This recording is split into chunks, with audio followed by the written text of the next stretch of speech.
Fatty லிவர்னா என்ன? அது ஏன் வருது? அப்படின்றத பத்தி சரி, இந்த fatty liver grade 1, grade 2, grade 3 இது இருக்கறனால என்னதான் பிரச்சனை நமக்கு அப்படி வராம தடுக்கிறதுக்கு நான் என்ன பண்ணணும் அப்படின்னா, அனைவருக்கும் வணக்கம். இப்பல்லாம் வயிறு ஸ்கேன் எடுக்கிறது அப்படின்றது ரொம்ப காமன் ஆயிடுச்சு. வயிறு வலிக்குதுனாலும் சரி, பெண்களுக்கு மாதவிடாய் சுழற்சியில ஏதாவது பிரச்சனை இருக்கு, மோஷன் சரியா போகல, ரொம்ப அப்படியே பெரட்டி பெரட்டி வலிச்சுக்கிட்டே இருக்கு அப்படின்னா, வயிறு ஸ்கேன், அல்ட்ராசவுண்ட் அப்டோமென் எடுக்கிறது இப்போ ரொம்ப காமனா இருக்கு. இந்த மாதிரி ஏதோ ஒரு பிரச்சனைக்காக ஸ்கேன் எடுக்கும்போது, நெறைய பேத்தோட ரிப்போர்ட்ல ஃபேட்டி லிவர் அப்படின்னு பார்த்திருப்பீங்க. Fatty liver grade 1, grade 2, grade 3 அப்படின்னு இருக்கும். அத பத்திய பதிவு தான் இந்த வீடியோ. இந்த ஃபேட்டி லிவர்னா என்ன? அது ஏன் வருது? அப்படின்றத பத்தி கொஞ்சம் டீட்டெயிலா பார்ப்போம். First fatty liver. ஃபேட்னா என்ன? கொழுப்பு. கொழுப்பு போயி அந்த ஹெப்படோசைட் அப்படின்ற அந்த லிவர் செல்ஸ் இருக்கு பார்த்தீங்களா? அந்த கல்லீரல்ல போய் கொழுப்பு படியிறது தான் ஃபேட்டி லிவர்.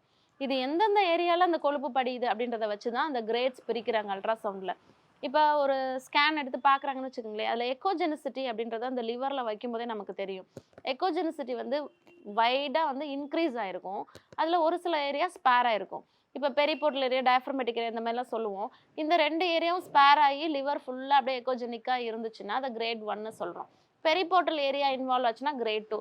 டயப்ரமேட்டிக் ஏரியாவும் சேர்ந்து இன்வால்வ் ஆயிடுச்சு அப்படின்னா கிரேட் 3. இதுதான் கிரேடிங் ஆஃப் ஃபேட்டி லிவர்.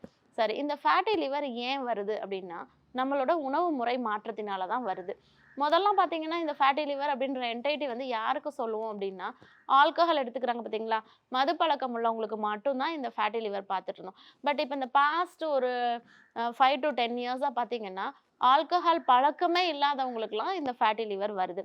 இதுக்கு என்ன காரணம் அப்படின்னா, நம்ம சாப்பிடுற உணவுல சிம்பிள் சுகர்ஸ் அந்த ஃப்ரக்டோஸ், குளுக்கோஸ் அந்த சிம்பிள் சுகர்ஸ்ன்னு சொல்லுவோம். இது அதிகமா எடுத்துக்கிறனால இந்த ஃபேட்டி லிவர் வருது. இப்போ நம்ம வந்து இப்போ ஹோட்டலுக்கே போறோம். சாப்பிடுறோம்னு வச்சுக்கோங்களேன். நெறைய பேர் பார்த்தீங்கன்னா, பேக்கேஜ் இருக்கும். 2 இதோட சேர்ந்து ஒரு கூல் ட்ரிங்க்ஸ் இந்த மாதிரி பேக்கேஜ்லாம் இருக்கும். ஈவினிங் டிஃபன்லயும் சரி, டின்னர்லயும் சரி நெறைய வந்து பேக் 1, 2, 3 இந்த மாதிரி நெறைய கடைகள்ல இருக்கு. இந்த ஆல்கஹால் இல்லாத பிவரேஜஸ் குடிக்கிறோம் பார்த்தீங்களா? கூல் ட்ரிங்க்ஸ் குடிக்கிறோம் பார்த்தீங்களா? நான் பர்ட்டிகுலரா எந்த பிராண்டுன்னுலாம் சொல்ல விரும்பல. எல்லா பிவரேஜஸ்லயுமே ஃப்ரக்டோஸ் அப்படின்ற கன்டென்ட் வந்து அதிகமா இருக்கு. ஏன்னா, அதில ஸ்வீட் பார்த்தீங்கன்னா, வித்தியாசமான ஸ்வீட்டா இருக்கும். அதில ஒரு துவர்ப்பு தன்மை நெறைய இது ஆட் பண்ணியிருப்பாங்க. ஸோ, இந்த ப்ராசஸ்டு ஃபுட்டு, ப்ராசஸ்டு ட்ரிங்க் இதில எல்லாத்துலயுமே சிம்பிள் சுகர்ஸ் அதிகமா இருக்கு. இத அதிகமா எடுத்துக்கிறதுனாலயும் இந்த ஃபேட்டி லிவர் வருது. அதுக்கப்புறம் நம்ம சாப்பிடுற உணவுல வந்து ஃபைபர் கன்டென்ட் கம்மியா இருக்கு. கார்போஹைட்ரேட் மட்டுமே ஜாஸ்தியா இருக்கு. யூசுவலா பார்த்தீங்கன்னா, 40-50% அப் டூ 60% தான் கார்ப் எடுத்துக்கணும். பட் நம்ம சாப்பிடுற ஃபுட்டுல பார்த்தீங்கன்னா, 80% வந்து கார்போஹைட்ரேட் இருக்கிற மாரி சாப்பிடுறோம். 3 வேளையும் இந்த மாதிரி சாப்பிடும்போது, நமக்கு கார்போஹைட்ரேட்டோட கன்டென்ட் வந்து அதிகமாயிடுது. கார்போஹைட்ரேட் வந்து அதிகமா சாப்பிடுறனால இந்த ஃபேட்டி லிவர் வருது. இத நம்ம ரொம்ப முக்கியமா புரிஞ்சுக்கணும். ஸோ நம்ம சாப்பிடுற உணவுல ஃபைபர் கன்டென்ட் அதிகமா எடுத்துக்கணும் அப்படின்றத நம்ம மனசுல வச்சுக்கணும். அடுத்தது பார்த்தீங்கன்னா, இந்த ப்ராசஸ்டு ஃபுட்டுலலாம் மோனோசோடியம் குளூட்டமேட் அப்படின்றது ஆட் பண்றாங்க. ஹோட்டல்ஸ்லலாம் பார்த்தீங்கன்னா, இந்த சிக்கன் செய்யும்போது, மட்டன் செய்யும்போது அத வந்து சீக்கிரமா வேக வைக்கிறதுக்கு மோனோசோடியம் குளூட்டமேட் அப்படின்றதெல்லாம் ஆட் பண்றாங்க. அந்த ஆட் பண்ற மோனோசோடியம் குளூட்டமேட்னாலயும் நமக்கு வந்து இந்த ஃபேட்டி லிவர் வருது. அப்புறம் நம்ம சாப்பிடுற ஃபுட்டுல வந்து டிரான்ஸ் ஃபேட் அதாவது நம்ம வந்து எண்ணெய வந்து திருப்பி திருப்பி கொதிக்க வச்சு, ஆற வச்சு, திருப்பி அதே எண்ணெயிலேயே வந்து திருப்பி இந்த பஜ்ஜி, போண்டா அதெல்லாம் போட்டுட்டே இருக்காங்க பார்த்தீங்களா? இந்த டிரான்ஸ் ஃபேட் அதிகமாகறனாலயும் நமக்கு ஃபேட்டி லிவர் வருது. ஹைட்ரோஜனேட்டட் ட்ரிங்க்ஸ் மெயினா சொல்லியிருக்கேன். கார்போஹைட்ரேட் அதிகமா எடுத்துக்கிறனால வருது. டிரான்ஸ் ஃபேட்ல வந்து செய்ற ஃபுட் வந்து அதிகமா நமக்கு பாதிப்பை ஏற்படுத்துது. இது என்னதான் பண்ணுது அப்படின்னு பார்த்தீங்கன்னா, ஒரு ஆக்ஸிடேட்டிவ் ஸ்ட்ரெஸ்ஸ குடுக்குது. ஆக்ஸிடேட்டிவ் ஸ்ட்ரெஸ் அப்படின்றது தான் மோஸ்ட்லி நமக்கு லைஃப் ஸ்டைல் ரிலேட்டட் டிசீஸ் எல்லாத்துக்குமே ரீசன். ஸ்ட்ரோக்கா இருக்கட்டும், ஹார்ட் அட்டாக் இருக்கட்டும், கேன்சரா இருக்கட்டும், எல்லாத்துக்குமே இந்த ஆக்ஸிடேட்டிவ் ஸ்ட்ரெஸ் தான் மெயின் ஃபேக்டரா நம்ம சொல்றோம்.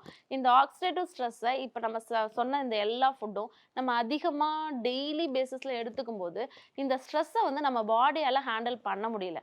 இப்ப நம்ம சாப்பிடுற ஃபுட் எல்லாமே எங்க இருந்து டைஜஸ்ட் ஆகுது?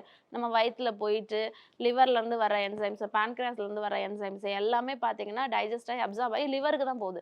லிவர்ல போய் தான் திருப்பி வந்து அந்த மைக்ரோ நியூட்ரியன்ட்ஸா பிரிக்கிறது, அசிமிலேஷன் நடக்கிறது எல்லாமே நம்ம உடம்புக்குள்ள நடந்துட்டே இருக்கு. நம்ம வயிறுக்கு சதா வேலை குடுத்துக்கிட்டே இருக்கோம். காலையில டீ, அதுக்கப்புறம் ஒரு பிரேக்ஃபாஸ்ட், அப்புறம் ஒரு 10 மணிக்கு ஏதாவது ஒண்ணு, ஒரு 1 மணிக்கு, அப்புறம் ஒரு 3 மணி, அதுக்கப்புறம் ஒரு 7 மணி, அதுக்கப்புறம் நைட்டு தூங்க போறதுக்கு முன்னாடி ஏதாவது குடிச்சிட்டு படுக்கிறது. இந்த மாதிரி நம்ம ஏதாவது ஒண்ணு குடுத்தாலுமே, நம்ம கட்டுக்கு அது திருப்பி ஃபர்ஸ்ட்ல இருந்து ஸ்டார்ட் பண்ணி அது வேலைய ஆரம்பிக்கும். அப்பல்லாம் போய் லிவர்ல வந்து நம்ம இன்ஜுரி ஆட் பண்ணிட்டே இருக்கோம். முதல்லாம் விரதங்கள் நெறைய பேர் இருந்துட்டு இருந்தாங்க. இந்த விரதங்கள் இருக்கும்போது, இந்த ஆக்ஸிடேட்டிவ் ஸ்ட்ரெஸ்ஸ நம்ம பாடியே வந்து மேனேஜ் பண்ற அளவுக்கு ஒரு கெப்பாசிட்டிய நம்மளே குடுத்துட்டு இருந்தோம். பட் இப்ப விரதங்கள் இருக்கிறது இல்ல. ஒரு மிட் நைட்ல சாப்பிடுற பழக்கங்கள் வந்துருச்சு. ஒரு 11 மணிக்கு சாப்பிட்டு படுக்கிற பழக்கங்கள் வந்துருச்சு. இதனாலயும் இந்த ஃபேட்டி லிவர் அதிகமாகுது. சரி, இந்த fatty liver grade 1, grade 2, grade 3 இது இருக்கிறனால என்னதான் பிரச்சனை நமக்கு அப்படின்னு நீங்க கேட்டீங்கன்னா, இப்ப வந்து இந்த ப்ராசஸ் வந்து ஃபேட் டெபாசிட் ஆயி அந்த ஹெப்படோசைட்ஸ்ல டெபாசிட் ஆகுதா? ஸோ இந்த டேமேஜ் வந்து அப்படியே நாளடைவுல ஒரு 8 இயர்ஸ், 10 இயர்ஸ்ல அப்படியே ஃபைப்ரோசிஸா மாறி சிர்ரோசிஸா மாறும். சிர்ரோசிஸ்ல இருந்து கேன்சரா மாறுறதுக்கு கூட ரிஸ்க் இருக்கு. எல்லாருக்குமே ஆகும்ன்னு சொல்ல முடியாது.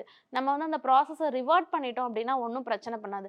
ஆனா, அந்த ஃபேட்டி லிவர கண்டுக்காம திருப்பி நம்மளோட ஃபுட் பேட்டர்ன் அப்படியே நம்ம எடுத்துக்கிட்டே இருக்கும்போது, அது நாளடைவுல 8 இயர்ஸ் டியூரேஷன்ல பார்த்தீங்கன்னா, ஃபேட்டி லிவர் வந்து சிர்ரோஸா மாறுறதுக்கான ஒரு வாய்ப்பு இருக்கு. இந்த சிர்ரோசிஸ் அப்படின்றது என்னன்னா, ஃபைப்ரஸ் டிஷ்யூ அத ரிப்பேர் பண்ணி ஃபைப்ரஸ் டிஷ்யூ நெறையா வந்திருக்கும். இதுதான் வந்து இந்த ஃபேட்டி லிவர்னால நம்ம எதிர்கொள்ற பிரச்சனை. சரி, இத வந்து இருக்கு. இத சரி பண்றதுக்கு நான் என்ன பண்ணணும்? வராம தடுக்கிறதுக்கு நான் என்ன பண்ணணும்? அப்டின்னா, அதுக்கு நம்ம சில வழிமுறைகள பின்பற்றணும். அதற்கான பதிவ நெக்ஸ்ட் வீடியோல குடுக்குறேன். அதுவரை காத்திருங்கள். நன்றி, வணக்கம். மூளை நரம்பியல் குறித்து மருத்துவர் வேணி அவர்கள் எழுதிய தலைவலியே உன் முகவரி என்ன மற்றும் மூளை எனும் மூலவர் பக்கவாதத்தையும் வெல்லலாம் என்ற 2 புத்தகத்தின் வழியாக விரிவாக தெரிந்து கொள்ளலாம். புத்தகம் தேவைப்படுபவர்கள் ராக்ஃபோர்ட் நரம்பியல் மையத்தை தொடர்பு கொண்டு பெற்றுக்கொள்ளலாம்.